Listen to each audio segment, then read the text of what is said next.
നമ്മളിപ്പോൾ ഒരു കാർ പോർച്ചിന്റെ മുന്നിലാണ് നിൽക്കുന്നത്. അതായത് കോൺക്രീറ്റിൽ ചെയ്തെടുക്കുന്ന ഒരു പരമ്പരാഗത രീതിയിലുള്ള കാർ പോർച്ചിന്റെ മുന്നിലാണ് നിൽക്കുന്നത്. രണ്ട് വാഹനങ്ങൾ അതിൽ പാർക്ക് ചെയ്തിട്ടുണ്ട്.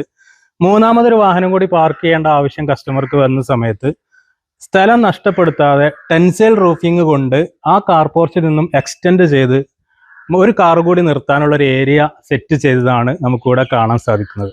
അതായത് ഏകദേശം 70% സപ്പോർട്ടും ഈ ഒരു വാളിലേക്കും ബീമിലേക്കും കൊടുത്തുകൊണ്ട് അവിടെ നമ്മൾ കെമിക്കൽ ബോൾട്ട് ചെയ്തുകൊണ്ട് അവിടെ നിന്ന് 4 മീറ്ററിലധികം പ്രൊജക്ഷൻ ചെയ്തിട്ടാണ് ഈ ഒരു സൺഷെയ്ഡ് മോഡൽ കാർ പോർച്ച് നമ്മളിവിടെ ചെയ്തിട്ടുള്ളത്. ചെറിയൊരു സപ്പോർട്ടായിട്ട് ഒരു വൈ ഷേപ്പിലൊരു പോസ്റ്റും അവിടെ കൊടുത്തിട്ടുണ്ട്.